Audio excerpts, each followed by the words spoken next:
Après l'exécution de Martin, Tiger s'approche de Rebecca et lui suggère de se débarrasser du corps en disant « écoute, gamine. Il y a un marécage pas loin. L'aller-retour ne prendra que 10 minutes et personne ne le retrouvera jamais. » Rebecca accepte et répond « D'accord, balançons-le dans le marais. » Ensemble, ils emportent le cadavre, laissant Léon et Victor seuls. Victor tente de réconforter Léon en admettant qu'il a lui aussi été surpris que Martin se révèle être le traître. Il ajoute que Martin a fait son propre mauvais choix et que Léon ne devrait donc pas trop s'en vouloir. Mais avant même que Léon ait le temps de faire le deuil de son camarade, il sent le froid mordant de l'acier pressé contre son visage et entend le déclic sec d'un chien armé. Victor ricane directement au visage de Léon, un sourire joyeux aux lèvres, et déclare d'une voix arrogante « Oh, mon Dieu, je n'aurais jamais pensé avoir l'occasion de te tuer 2 fois, commandant. Ah, dommage que je ne puisse pas traîner ici longtemps, car ces 2 déchets vont bientôt rentrer. Oh, attends. Regarde ce qui vient de me traverser l'esprit. Tu imagines les gros titres des journaux de demain?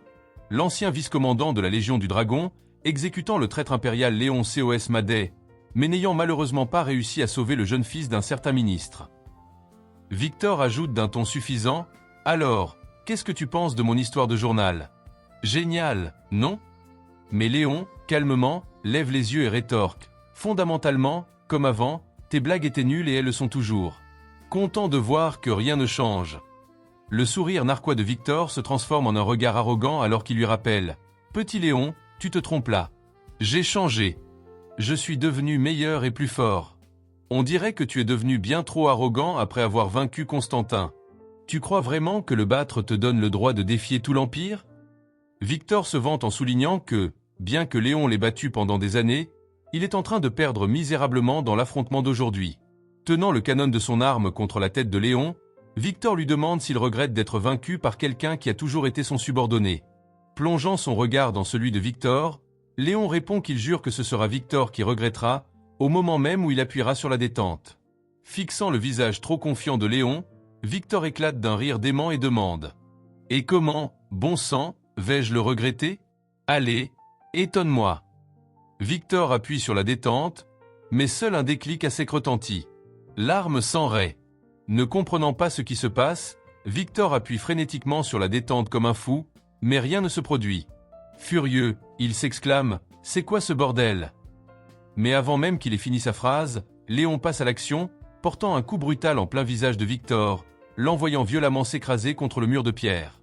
Alors que la poussière retombe, Léon se tient droit au-dessus de son adversaire vaincu, le regarde de haut et dit « Espèce d'ordure. Je savais que c'était toi le traître depuis le tout début. C'était dur de garder mon sérieux devant toi.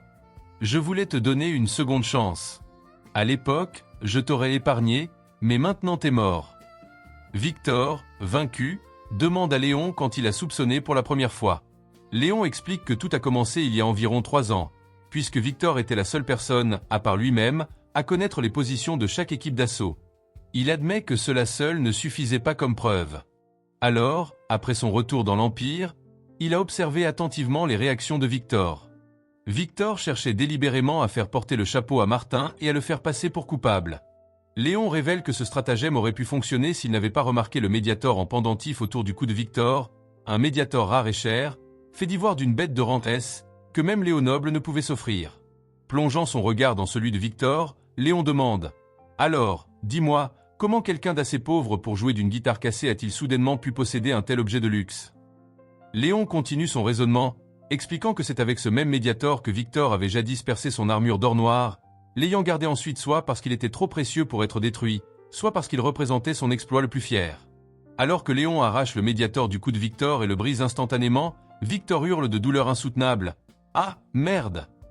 Le regardant se tordre d'agonie, Léon remarque que Victor pensait que Léon n'était qu'un pion sur l'échiquier, mais qu'en réalité, Léon était le joueur tenant les pièces. Victor, en train de perdre son sang, menace Léon. « Tu te crois le plus malin ici? Tu crois pouvoir défier l'Empire? Ils viendront te chercher, et ils tueront tous ceux qui comptent pour toi, y compris cette satanée dragonne. » Essayant de contenir son dégoût, Léon poursuit. « Écoute, Victor, ton erreur principale a été une seule chose, non pas d'être resté dans l'ombre à jouer les seconds rôles pendant des années, mais d'avoir choisi de devenir un chien de l'Empire, ce qui a fait de toi mon ennemi. » Il ajoute que Victor était tellement pressé de le tuer à cause de la pression de l'Empire. À ce moment-là, une autre idée brillante traverse l'esprit de Victor, qui éclate de rire. Peut-être que tu m'as eu en sacrifiant Martin, mais quand le père de Martin apprendra que son fils est mort, il ne te laissera pas t'en sortir non plus. Léon le regarde avec pitié et remarque « Et tu viens de me dire que tu t'es amélioré.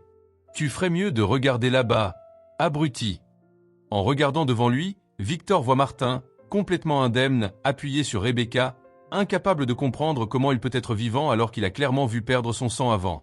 Mais Rebecca, ne pouvant contenir sa rage, crie « Mon Dieu, Victor, comment as-tu pu être aussi stupide alors qu'on te donnait ouvertement une seconde chance ?»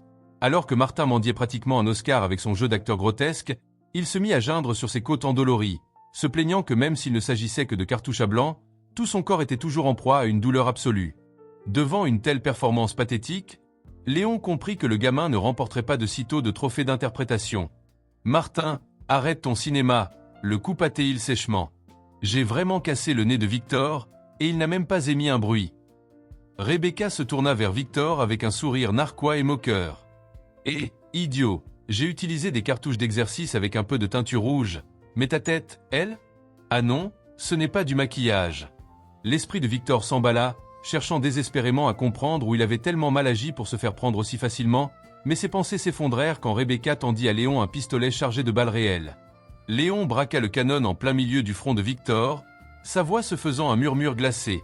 « Victor, je pourrais peut-être accorder une dernière chance à un idiot comme toi, mais seulement si tu commences à parler des secrets de l'Empire. » Le désespoir écrasa complètement Victor.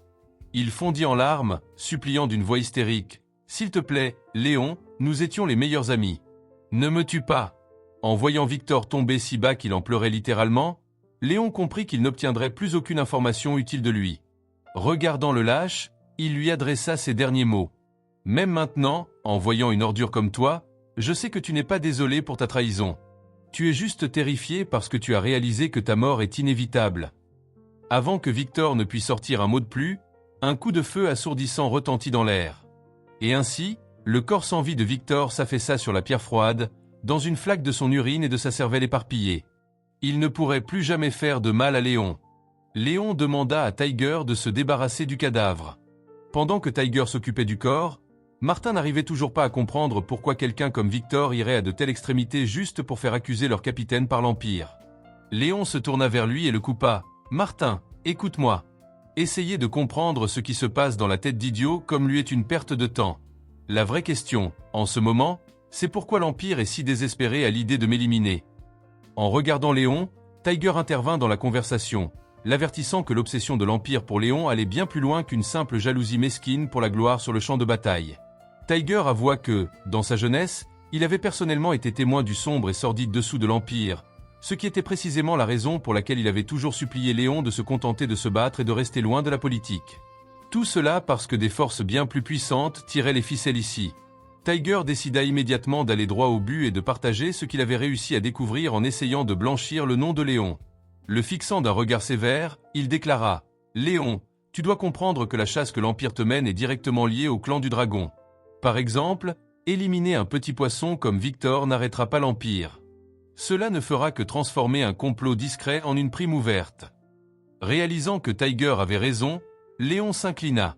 Se tournant vers Rebecca et Martin, il s'excusa de les avoir entraînés dans des eaux aussi dangereuses et troubles. Léon demanda à Martin de rentrer chez lui, où son père influe pourrait le protéger, et suggéra d'envoyer Rebecca chez la femme de Tiger pour qu'elle brave la tempête à venir. Cependant, Tiger lâcha une nouvelle ennuyeuse avec un sourire joyeux.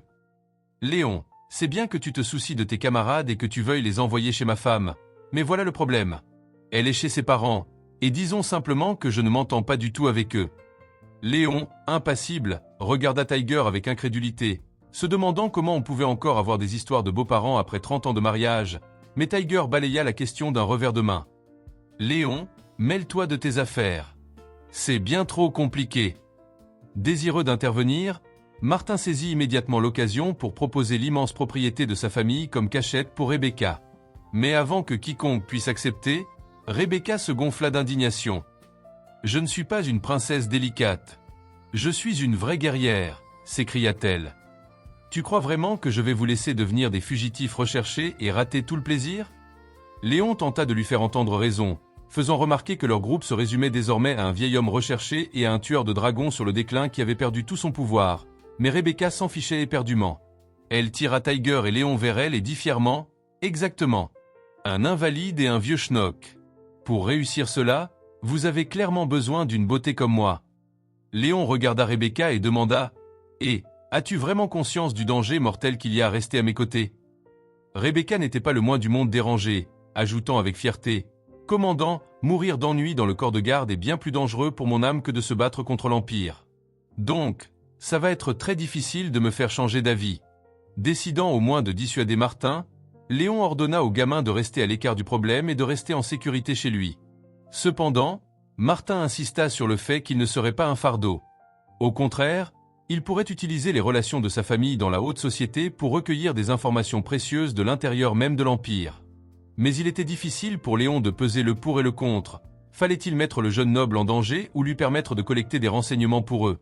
Voyant l'hésitation de son capitaine, Martin se mit à supplier avec frénésie. « S'il vous plaît, capitaine, je vous serai utile. Je veux recueillir des informations pour vous. » En regardant Martin, Rebecca décida de lui tapoter la tête en chantonnant d'un ton taquin. « Bon chien, ton capitaine va certainement changer d'avis. Tu es un si bon petit toutou. Oh, et au fait, capitaine, saviez-vous que Martin n'est plus le même depuis que vous avez disparu? Maintenant que vous êtes revenu, vous ne pouvez pas simplement le rejeter. » Cédant à Rebecca, Léon accepta, rappelant strictement à Martin que la collecte de renseignements n'était acceptable que si sa sécurité personnelle restait la priorité absolue. Le visage de Martin s'illumina de joie et il promit au capitaine qu'il connaissait ses limites. Rebecca frappa dans ses mains avec ravissement, proposant joyeusement de rebaptiser leur groupe « Escouade Vieux Malade Casanier et Jolie Princesse ». Mais en plein milieu de ces chamailleries taquines, Tiger intervint d'une voix sévère. « Hé, gamin, tu ferais mieux de rentrer directement sur le territoire du clan du Dragon d'Argent. » En entendant cet ordre, tout le monde fut naturellement sous le choc, sauf Léon et Tiger. En regardant leur visage stupéfait, Tiger exposa sa logique impitoyable. S'il voulait un jour démêler la toile sombre qui se tissait entre l'Empire et le clan du Dragon, fureter du côté de l'Empire seul ne suffirait pas. Quelqu'un devait découvrir l'autre moitié de la vérité directement sur le territoire des dragons. Il désigna Léon en déclarant que le seul humain vivant qui possédait la confiance du clan du Dragon et qui le comprenait de fond en comble était Léon lui-même. Baissant les yeux avec gêne, Léon répondit « Maître, croyez-vous vraiment qu'il me fasse autant confiance ?» Rebecca intervint immédiatement pour lui rappeler « capitaine, ton cerveau se serait-il ramolli? Tu as littéralement une reine dragon pour épouse, et en plus, 3 enfants avec elle. » En entendant cette bombe, Martin halta, complètement sous le choc. « Comment ça, capitaine? Où diable avez-vous trouvé une femme dragon et 3 enfants avec elle ?» Martin regarda Léon comme s'il contemplait une légende absolue. 3 enfants en 3 ans. Alors que Léon essayait désespérément d'expliquer qu'avoir des enfants ne signifiait pas automatiquement qu'il était en bon terme avec le clan. Voyant que la discussion n'avançait pas, Tiger décida d'organiser un vote pour décider si Léon resterait ici ou retournerait auprès de sa femme.